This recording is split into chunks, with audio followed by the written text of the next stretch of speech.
Have you ever sat there staring at your bank account after paying rent, groceries, maybe chipping away at some student loans, and just wondered, how on earth do regular people like us ever get ahead? Not just scraping by, but actually building something real, something that could turn into $1 million someday. It's that quiet thought that hits you late at night, right? When the day's noise fades, and you're left with this nagging sense that time is slipping away, and maybe you're not doing enough. But what if I told you that something as simple as setting aside $500 a month, about the cost of a few skipped dinners out, or that streaming subscription you barely use, could quietly, over time, make you a millionaire? It sounds almost too straightforward, doesn't it? Yet the math behind it is surprisingly powerful. And it's not about getting rich quick. It's about something deeper, something tied to how we think about money and patience in a world that's always rushing us. I remember feeling that way myself a few years back. I'd look at those headlines about self-made millionaires, and it'd feel like they were from another planet. People with big inheritances or lucky breaks. But the truth is, most of us misunderstand how wealth really builds. We get caught up in this idea that you need a massive windfall or some genius investment strategy to hit those big numbers. Society pushes this narrative, save pennies here and there. But to really make it, you've got to hustle nonstop, take huge risks, or win the lottery. And honestly, that leaves a lot of us feeling defeated before we even start. We think, I'm already stretched thin with bills and family stuff. How could I possibly save enough to matter? It's normal to feel that way. Life doesn't make it easy. Work stress piles up, unexpected expenses hit, and suddenly, putting money aside feels like a luxury for someone else. But here's where we reframe it. It's not about needing a fortune up front. It's about the quiet magic of consistency and time working together. Something that psychology shows we often undervalue because our brains are wired for instant gratification. Let me paint a picture for you. Imagine you're in your late 20s or early 30s, like a friend of mine named Alex.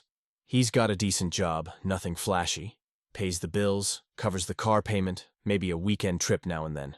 But he's always got this undercurrent of worry. Will he ever afford a house? What about retirement, or just not feeling trapped by money? Alex started hearing about investing small amounts regularly, but he brushed it off at first. $500 a month? That's what I spend on rent increases and coffee runs. How's that going to add up? And that's the common trap. We see the monthly amount as too small to matter, especially when life feels expensive. But what if we zoom out and look at how money grows when you give it time? This is where the surprising math comes in, and it's rooted in something called compound interest. Basically, your money earning money on itself over the years. Think of it like a snowball rolling down a hill. It starts small, but as it picks up more snow, it grows faster and bigger.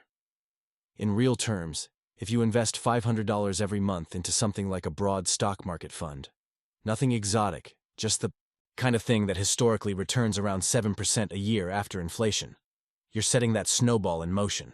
Over 40 years, which might sound like forever but is really just from your 25th birthday to your 65th, that consistent $500 turns into about $1.3 million.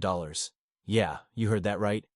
You've put in $240,000 total. $500 times 12 months times 40 years. But the growth from compounding adds over $1 million more. It's not magic, it's math.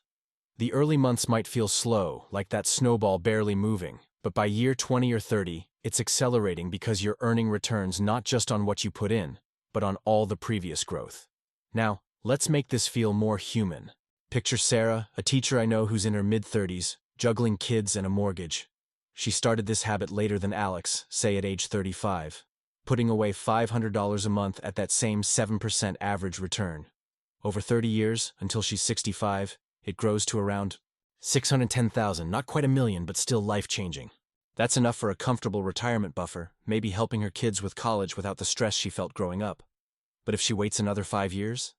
Starting at 40, over 25 years, it's closer to $400,000. See how time is the real hero here? Our psychology plays tricks on us. We procrastinate because the payoff feels distant, and behavioral studies show we discount future rewards.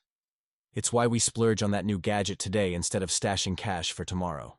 But flipping that script, Even small delays cost big because compounding needs time to build momentum. And let's be real about the numbers. They're not pie in the sky. Historical data from the stock market, like the S&P 500, shows average annual returns around 10% before inflation.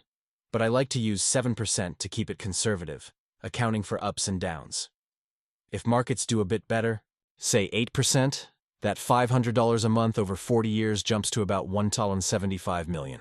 At 10%, it's over $3 million. But I'm not here to hype the highs. Markets fluctuate, there are bad years, like 2008 or 2020. The key is staying in through the dips, because psychology tells us we panic and pull out at the worst times, driven by fear. Remember 2022 when everything tanked? People who held on saw rebounds. It's that emotional resilience that turns the math into reality. Weaving in a bit more psychology here, because money isn't just numbers, it's tied to our sense of security, our freedoms. Think about how stress from work or family can make us impulsive with spending. We buy things to feel better in the moment, but that short-circuits the long game. There's this concept in behavioral finance called hyperbolic discounting, where we overvalue immediate rewards. It's why skipping $500 feels hard when rent's due, even if we know it'll pay off later. But consider the flip side. What if that monthly habit buys you peace? Not just $1 million, but the freedom to say no to a toxic job or time with family, without clock watching. I think about my own family. Growing up, money talks were always tense, like a shadow over dinners. It wasn't about being poor, but that constant worry. Starting small changed that for me. It wasn't overnight, but gradually it shifted how I saw possibilities. This leads us to that turning point, the realization that flips everything. It's not about chasing $1 million as some trophy. It's about understanding that wealth is a byproduct of patience and small choices aligning with your values. You start seeing money as a tool for calm, not chaos. Instead of thinking, I need to earn more to save more, you realize, what if I protect what I have and let time do the heavy lifting? This mindset shift changes decisions. Maybe you skip the impulse buy, not out of deprivation, but because you know it's fueling something bigger. And psychologically, it reduces anxiety. Studies show that consistent saving habits build a sense of control, lowering stress hormones. It's like training a muscle. At first, it's uncomfortable, but soon it feels natural. Connecting this to freedom, imagine hitting that $1 million not to flaunt it, but to breathe easier.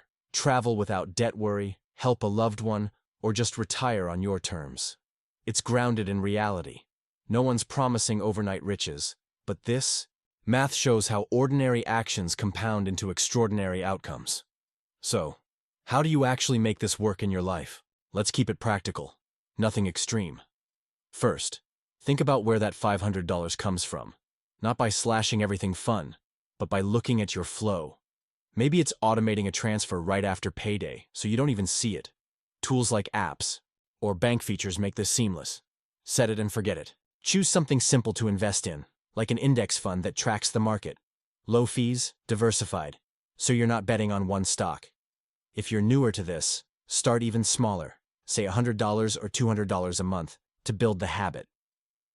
The point is consistency over perfection. Life happens. Job changes, emergencies. So have a buffer, like 3 to 6 months of expenses in a safe spot first. Use psychology to your advantage. Track progress quarterly, not daily, to avoid the emotional roller coaster of market swings. And tie it to what matters. Maybe label the account Freedom Fund to remind yourself it's for peace, not just numbers. For someone like you, dealing with real pressures, maybe family expectations or that nagging time anxiety about getting older, start by reflecting on one area.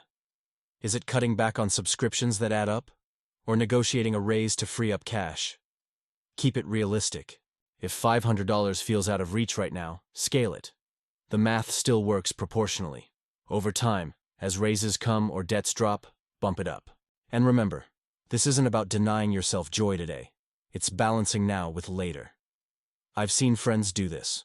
One couple automated $300 monthly while raising kids, and years later, it's their safety net during tough times.